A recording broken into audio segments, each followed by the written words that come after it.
రాష్ట్రంలో అన్ని జలాశయాలు అడుగంటాయి. చుక్క నీళ్లు లేక బోసిపోతున్నాయి. ఉత్తర తెలంగాణకు వరప్రదాయిని శ్రీరామ్ సాగర్ ప్రాజెక్టు సైతం ఎప్పుడూ లేనంతగా వెలవెలబోతోంది.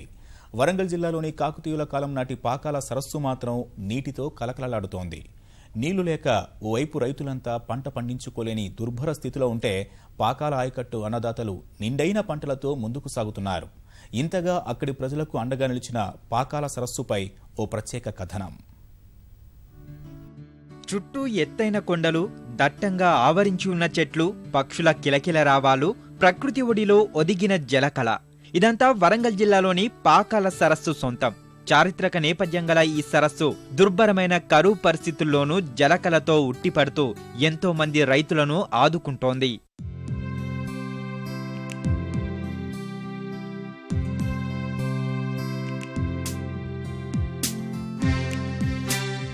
వేసవిలోనూ జలకళతో దర్శనమిస్తున్న ఈ చెరువు క్రీస్తు శకం 1213వ సంవత్సరం నాటిది. కాకతీయ రాజైన గణపతి రుద్రదేవుడు దీనిని నిర్మించాడు. 30 అడుగుల నీటి సామర్థ్యంతో దట్టమైన అడవిలో నిర్మించిన ఈ చెరువు కింద ఏటా 30,000 ఎకరాల్లో వరి పంట సాగవుతోంది. అనధికారికంగా మరో 10,000 ఎకరాల వరకు పంటలు సాగవుతున్నాయి. అలాగే వేలాది మంది గొంతు తడుపుతోంది. ప్రస్తుత సీజన్లో చెరువు పూర్తిస్థాయి నీటి మట్టం లేకపోవడంతో 20,000 ఎకరాలకే పరిమితమైంది. ప్రస్తుతం సాగైన వరి పంటకు ఎలాంటి డోకా లేకపోవడంతో రైతులు సంతోషం వ్యక్తం చేస్తున్నారు. అయితే భవిష్యత్తులో పాకాలకు శాశ్వత నీటి సౌకర్యం కల్పించాలని స్థానికులు, రైతులు కోరుతున్నారు. దేవాదుల ప్రాజెక్టు నుంచి రామప్ప నుంచి చేసేసి లిఫ్ట్ ద్వారా పాకాల చెరువు అనుసంధానం చేసి 2 పంటలు పండించుకునే విధానంగా అనేది మాట్లాడుతూ ఉన్నారు. అది సంతోషకరమైన ముచ్చటే. కాకపోతే అంటే చిత్తశుద్ధితోటి పనిచేస్తే బాగుంటుంది.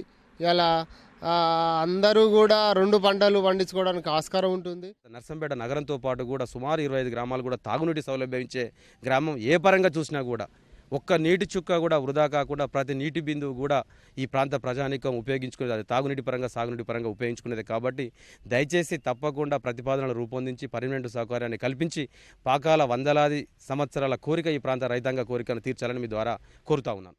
కొంచెం కాలం, ఈ రోజుల కాలం సరిగ్గా కాకపోవడం వల్ల కూడా జనం బయటికి హైదరాబాద్ అని వాటి బతుకు తిరిగిపోతున్నారు. ఆ ప్రాజెక్టు మాత్రం చాలా పేదలకు బయటికి పోకుండా ఉంటుంది. ఇంతటి ప్రాధాన్యత గల ఈ చారిత్రక సరస్సుకు సమస్యలు చుట్టుముడుతున్నాయి. ఓవైపు పూడికతో నీటి సామర్థ్యం తగ్గుతోంది. ప్రస్తుతం జూలుబంధం, పసునూరు కాలువల ద్వారా కానాపురం, నరసంపేట, గూడూరు, చెన్నారావుపేట మండలాల పరిధిలోని పంట భూములకు సాగునీరు అందుతోంది. అస్తవ్యస్త పిల్ల కాలువలతో చివరి ఆయకట్టుకు నీరందడం లేదు. ఫలితంగా చివరి ఆయకట్టు రైతులు ఇబ్బందులకు గురవుతున్నారు. కాలువలు అన్నీ మరమ్మతులు చేయాల్సిన అవసరం ఉంది. నీరు బాగా వేస్టేజ్ పోతుంది. ఈ మధ్యకాలంలో తూములు ఎప్పుడో నిర్మించిన చెరువుల వల్ల దాని తూములు డ్యామేజ్ అయ్యాయి. ఆ తూములు ఒకటి బాగు చేయాల్సిన అవసరం ఉంది. అదేవిధంగా కాలువలు కూడా కొంచెం రిపేర్లు చేయాలి. ఆయకట్టు స్థిరీకరించాలంటే ఎక్కువ కాలువల రిపేర్లు ఒకటి ముఖ్యం.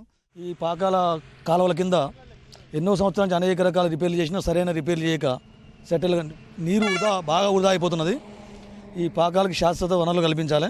దీనికి దాదాపు ప్రభుత్వం ప్రత్యేక దృష్టి చూసి, ఎందుకంటే దీనికి కేవలం వర్షం పడితే నీళ్ళు చెరువు కాబట్టి గోదావరి నీళ్ళు కానీ వేరే ఏ సోర్సెస్ ఉన్నా కానీ దీనికి చెరువు నింపే ప్రయత్నం చేస్తే పాకాల రైతులకు 2 పంటలు పండితే ఈ కానాపురం మండల ప్రజలు ఎల్లకాలం రుణపడి ఉంటారు. కాకతీయులు తవ్వించిన అనేక చెరువులు రూపు కోల్పోతుండటంతో అధికారులు దృష్టి పెట్టడం లేదనే విమర్శలు వ్యక్తమవుతున్నాయి.